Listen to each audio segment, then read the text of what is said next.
The days are moving, and another Ramadan is coming closer. Every sunrise brings us nearer to nights of mercy and days of fasting. But the real question is not about the calendar. The real question is about the heart. Is your heart ready to meet Ramadan?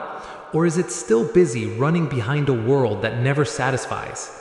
Is your heart excited to stand before Allah? Or is it tired, numb, distracted, and distant? Many people prepare their kitchens, their clothes, their schedules, but very few prepare their hearts. And yet, Allah does not look at our kitchens or our clothes. Allah looks at our hearts. Around the world, millions of Muslims welcome Ramadan every year. Yet studies and surveys from different Muslim communities show that a large number of people complete Ramadan without real change in character, without improvement in prayer, without a stronger connection to the Quran, and without lasting repentance. Many fast from food and drink, yet continue to starve their souls. Many finish Ramadan exhausted rather than renewed, and many leave Ramadan the same person they were before it began, or sometimes even weaker. This is not because Ramadan lacks power. It is because hearts often enter Ramadan unprepared, distracted, and sealed by habits that were never challenged. Ramadan is not a cultural event. It is not a yearly tradition. It is not a social routine. Ramadan is an invitation from Allah to come back to Him, to be washed from inside, to rebuild the broken relationship between the servant and his Lord. When Ramadan arrives, it does not change people by force, it reveals people.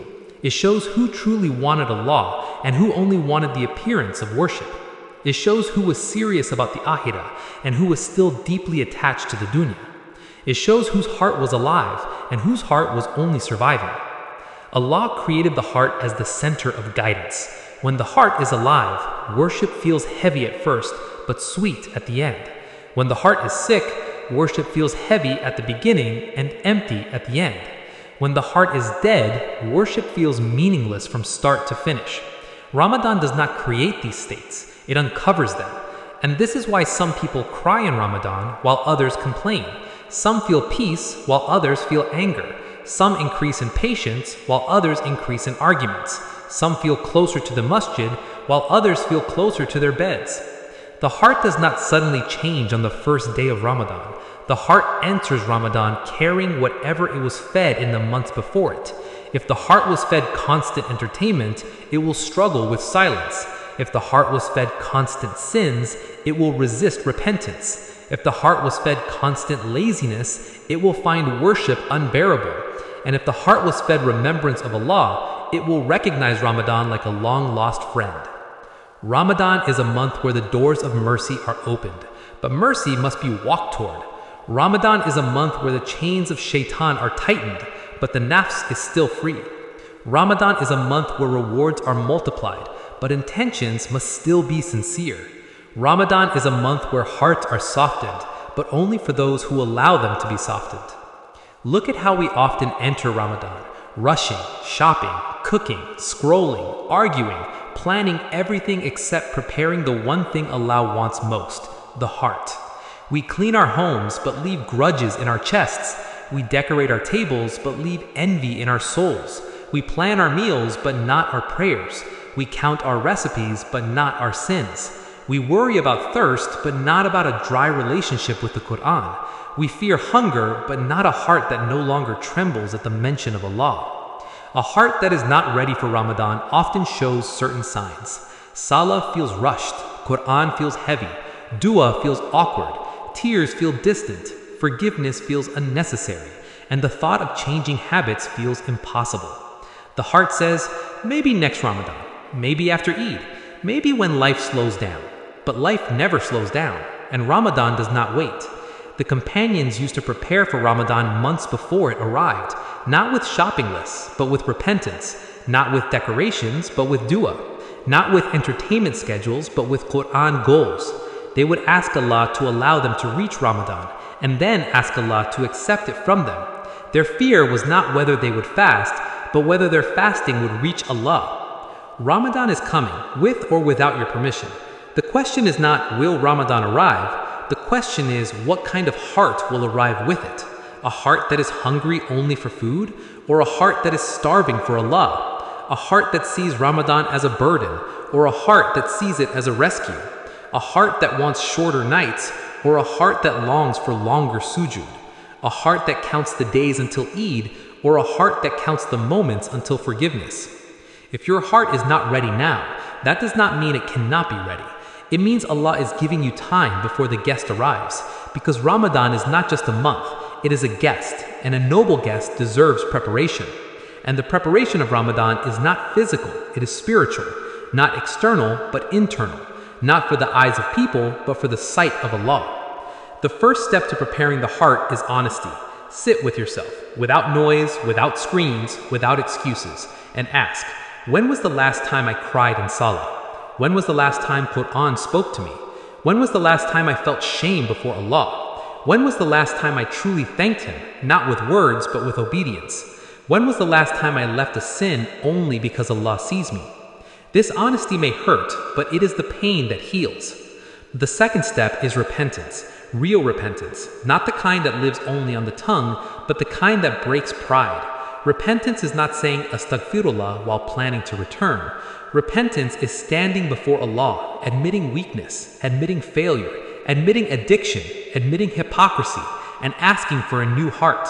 Repentance is not only about major sins, it's about cold prayers, delayed prayers, distracted prayers, empty prayers.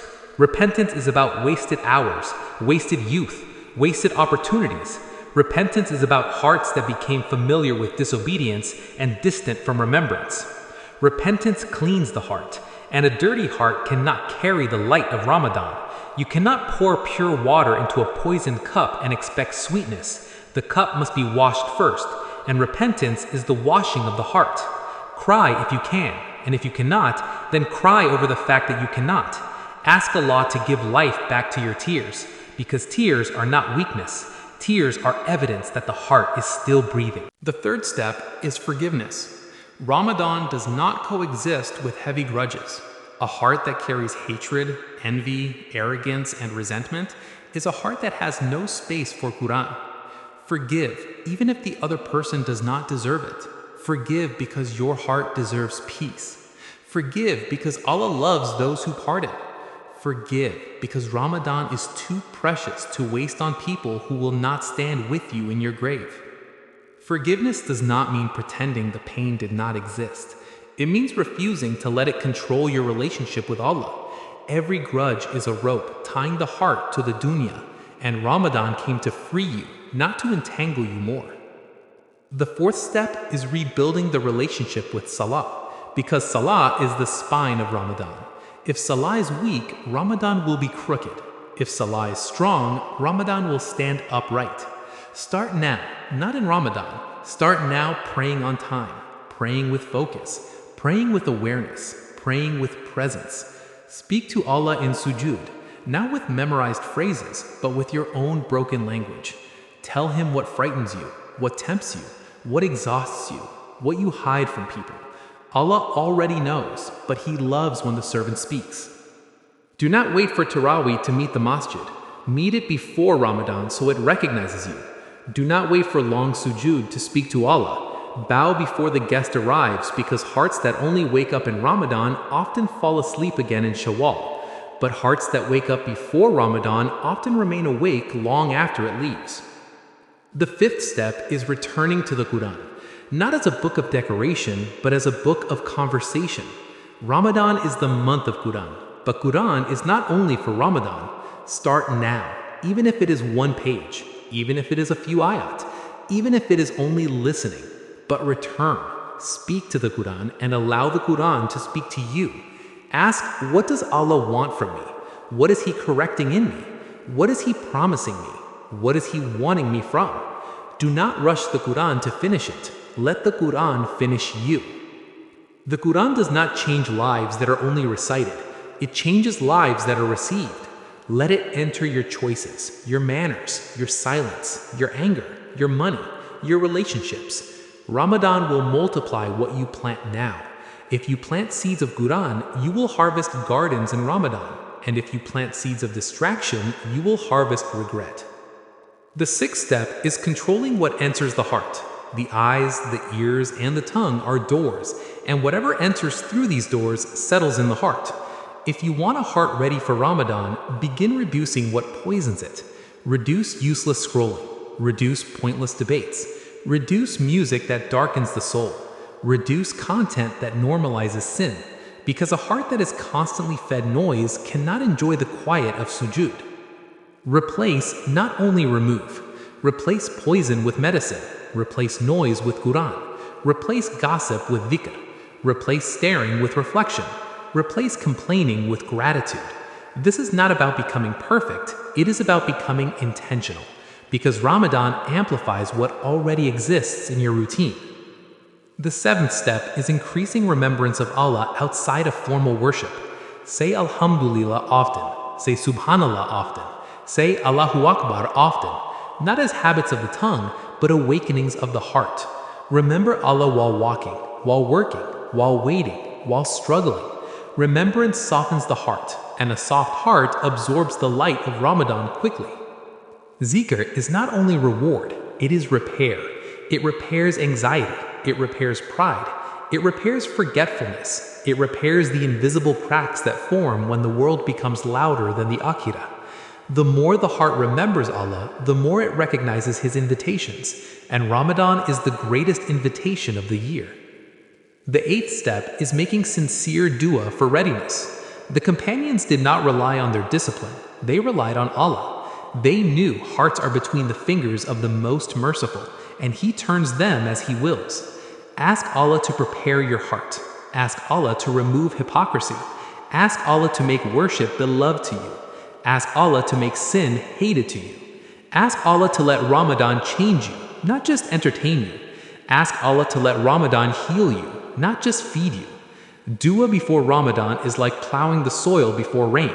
When the rain comes, prepared soil absorbs and grows, while hard soil only forms puddles that quickly disappear. The ninth step is setting spiritual intentions, not just Ramadan goals, but heart goals.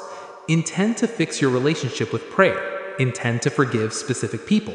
Intend to leave specific sins. Intend to build specific habits. Intend to reconnect with specific parts of the Quran. Intentions shape experiences, and Ramadan without intentions often becomes exhaustion, while Ramadan with intentions becomes transformation. Write them in your heart, even if you never write them on paper. Carry them into sujud, repeat them in dua, and review them weekly so Ramadan does not slip away unnoticed. The 10th step is understanding what Ramadan truly offers.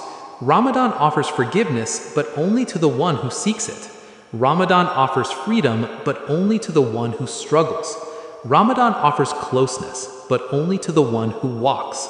Ramadan offers paradise, but only to the one who trades the temporary for the eternal. Ramadan is not a break from life. It is a return to life. Not a pause from desires, but a correction of desires. Not a hunger of the stomach, but a hunger of the soul. Not a tiredness of the body, but an awakening of the heart. When the first night of Ramadan arrives, the sky changes. Angels descend. Mercy spreads, and Allah looks at His servants with a special gaze. Imagine standing among them with a heart full of filth or a heart full of hope. Imagine greeting Ramadan with a heart addicted to sin or a heart addicted to sujud. Imagine the difference between surviving Ramadan and meeting Ramadan. Meeting Ramadan means you feel its arrival before the moon is seen. It means your heart starts trembling early. It means your sins start feeling heavier. It means your dua becomes more desperate. It means your Quran becomes more precious. It means your nights become more meaningful. It means your days become more disciplined. Surviving Ramadan means you only change your meal times. You only change your sleep. You only change your routine, but your heart remains the same. Ramadan did not come for routines. Ramadan came for hearts. Ask yourself honestly, if Ramadan started tonight, would my heart be happy or anxious? Would my soul be eager or resistant? Would my habits help me or fight me? Would my phone bring me closer to Allah or pull me away? Would my friends increase my worship or distract me? Would my home support my Iman or suffocate it? Your answers are signs, and Allah is showing them to you before Ramadan, out of mercy, not out of exposure. He is giving you time to adjust, to clean, to prepare to return. Do not underestimate small beginnings. One sincere dua can reopen a sealed heart. One honest tear can wash years of darkness. One page of Quran can revive a dead connection. One forgiven enemy can lift the heavy burden. One abandoned sin can unlock a new sweetness of worship. One night prayer can rewrite the direction of a life.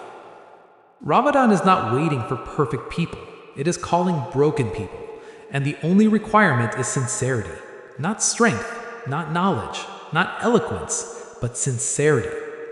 Come as you are, but do not stay as you were. If you enter Ramadan saying, "I will change if Allah allows," then Allah will open doors you never imagined. But if you enter Ramadan saying, "I will try when I feel ready," then Ramadan may pass like every other month, because readiness does not precede action. Action creates readiness. Begin now, even if weak, even if inconsistent, even if embarrassed. Begin now, because Allah loves the footsteps of those who walk to Him, even if they stumble. When Ramadan ends, the greatest success is not a finished Quran or a lighter scale. The greatest success is a softer heart, a cleaner heart, a more present heart, a more humble heart, a heart that recognizes Allah faster, a heart that leaves sin quicker, a heart that returns to dua sooner, a heart that misses sujood when it is absent. Ramadan is coming, and it is carrying gifts that cannot be carried by a heart full of the world. Empty your heart to make space. Remove what distracts to receive what elevates. Forgive what hurts to receive what heals. Repent from what darkens to receive what illuminates. Ramadan is coming, and your heart will meet it in whatever state you choose today. If this message woke something inside you, do not let it fade.